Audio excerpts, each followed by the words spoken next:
Well, good morning, everybody, on a Friday. Welcome to the end of the week, Friday edition, episode, I believe, 35 of Miyagi Mornings. And for those of you watching the video instead of listening to the recap podcast, I am in my office instead of outside by the Miyagi or some other place on the property. And the reason is, well, it's cold, but it's not cold enough to keep me in. I am time crunched, but I probably wouldn't be if I had just got on it earlier. But the real reason, because I want you to hear me. And right now, it's blowing about 25-mile-an-hour sustained winds outside, which is not good for audio. Anyway, so here's what we're going to talk about today. And I've talked about it a little bit on the podcast. I definitely talked about it yesterday, kind of referenced it yesterday on Miyagi Mornings, but it's being a lifelong learner. And I want to talk about the difference between, in the beginning, about education versus school. School can be education that's valid and useful, but not necessarily. So if you think about it, about probably at least 60 to 80% of what you were taught in school, you do not remember. If you were given a test on it, you would not pass it. And somehow you're functioning as a happy, go-lucky adult teen, depending on how old you are listening to me. Many of you that listen to me are in your 60s and 70s, and your life is just effing great, even though you don't remember about 80% of the shit that they crammed in your head. Which means that it was totally unnecessary for your happiness, your life, your well-being, and your progression in the world.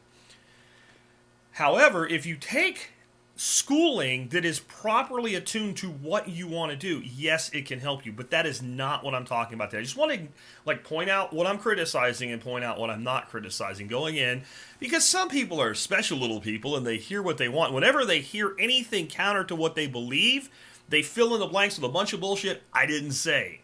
I didn't say all school sucks. I'm telling you, though, that education and school are not equivalents. And it is up to you what you're passionate about, what you love, and to figure out what you need to learn. And there is so much information available in the world today that you should be getting what I would consider the equivalent of multiple degrees in specific disciplines that you care about that are important in your life. And some of them you can work on, really drill down and focus on one thing for maybe a few months, or maybe you're doing multiple things, which is what I do, and try to be more of a polymath. A polymath can be summed up by Ben Franklin's a jack of all trades and a master of none, though I prefer the Spirkoism of that, which is slightly altered, a jack of all trades and a master of some. And I think that's really the way to go forward with this. And you might think it's crazy to think that you could get the equivalent of a degree in a given discipline in 1 to 2 months.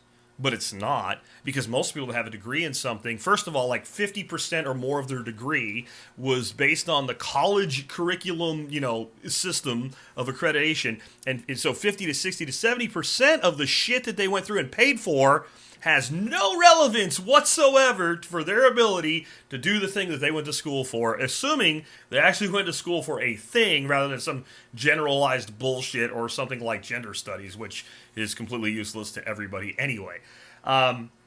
So right there, you can just throw over half of it out that you spent 4 years doing, and then of the stuff that's actually relevant, you probably are going to retain, again, about 60 to 70% at best.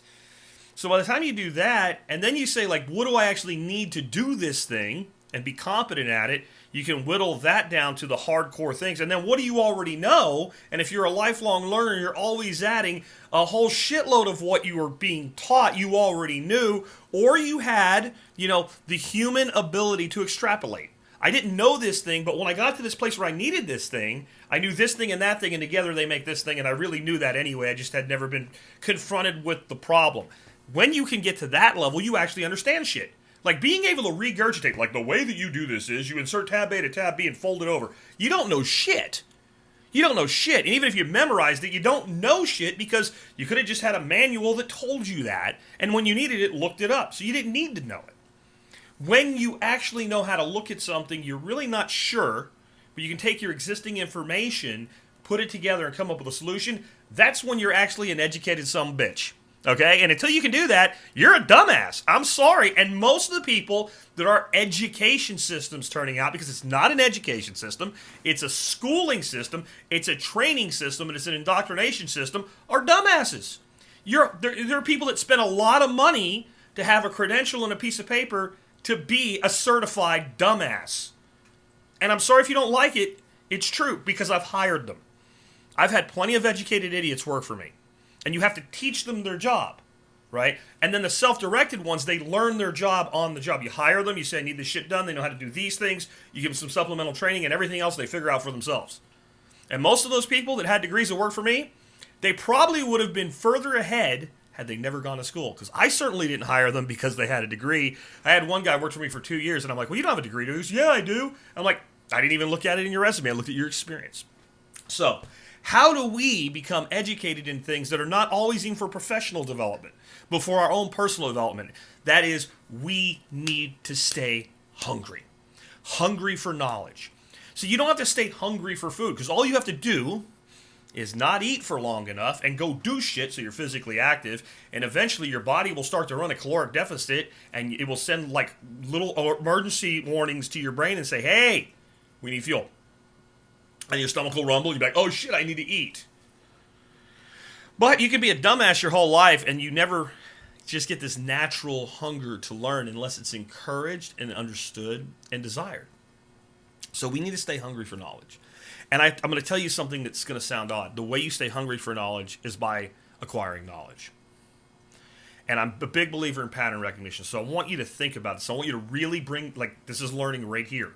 I want you to bring this in intellectually and really think about the connection of the pattern here.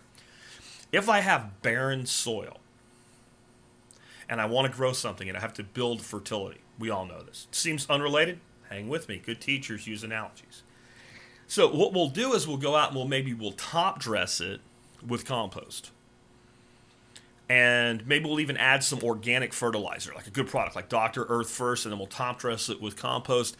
Then we'll put a layer of mulch, which we know is going to break down over time and increase fertility. And then we'll plant into it. And when we plant individual plants, we may give them a little handful of fertility, a little handful of compost in the hole, and a little handful of Dr. Earth in the hole. We'll put it in there. However, we keep doing that. And we keep records exactly how much fertility we add to that soil, as long as we do everything organically here, right? All natural. We don't use chemicals that kill life. We use natural substances that encourage life. Over a certain number of years, we could actually run a spreadsheet. We could calculate how much fertility did we add to the soil from inputs from outside the system. How much did the plants that we grew took out, and how much is left? And if it was only based on our inputs, right, the fertility only gained by the fertility we brought in from inputs, then it should be a simple mathematical equation. Existing fertility is fertility added minus fertility used or lost equals current fertility. But what will happen if we do that for 4 or 5 years? The fertility, the NPK, the nitrogen, phosphorus, potassium, and the other micronutrients, macro and micronutrient profile in there, will go up exponentially over time. Where'd it come from? Where'd it come from? We didn't put it there. It came from soil life. It came from the plant that grew and dropped its leaves, or we chopped it and dropped it, and we left the roots behind, and that was eaten by soil organisms. Soil organisms migrated in. But how did that happen? We started by applying some fertility, and then we gave supplemental fertility over time to the point where the system began to self-propagate fertility using natural cycles like the carbon cycle, like the hydraulic water cycle, right? All of these things. The soil food web. All of this kicked in, but we got it going because we started out with a place somebody had screwed up and denuded to nothing, sterile ground, and we turned it in 3 to 5 years into this incredible system that once that's done, unless somebody screws it up again or some natural disaster occurs, it will continue to build its own fertility. It will go into different plants. It will success into something kind of shrub-like, perennial forest-like if we don't keep maintaining it, but it will still get more and more and more fertile because we started by putting fertility into it. This is how the thirst for knowledge works. The more you learn, the more you desire more knowledge. And the more you learn, the more you form a foundational knowledge that allows you to more quickly amass new knowledge. The smarter you are, the quicker you can become smarter. Okay? And I think smarter is maybe, like if we're measuring smart with IQ, that's not what I'm talking about. I'm talking about just the generalized things that you know that you're capable of explaining, teaching, and doing. And let me say one last thing before we end today. If you cannot teach a thing, you do not know a thing. If you cannot teach a thing, you do not know a thing. Now, maybe you're not a real charismatic teacher, a real entertaining teacher, but if you can't actually sit somebody down and go through, and they're not an idiot, right? They have the capability to learn, and you can't take that person from not knowing to knowing, you don't know. Next up, for some of you guys that fancy yourselves as teachers, especially official teachers that are all mad from the beginning of this, if you can't teach in such a way that a significant number of your students don't begin teaching on their own without even thinking about it, you're a shitty teacher. I'm sorry, it's the truth. True teaching is so much like fertility that when it's properly applied, it replicates itself. I've had people, when I've said that before, say, well, that's becoming a master teacher. No, that's becoming a teacher. Mastering anything only means that you're good enough at it to actually be good at it. With that, guys, I hope you enjoyed this week. Please share Miyagi Mornings with your friends that may not be ready for a full podcast yet. And remember, if you're watching the video and you'd like to catch up on the whole week, every Saturday early we put out across iTunes, Stitcher, and all the feeds a recap episode of all the week's Miyagi Mornings in an audio format in the regular survival podcast feeds.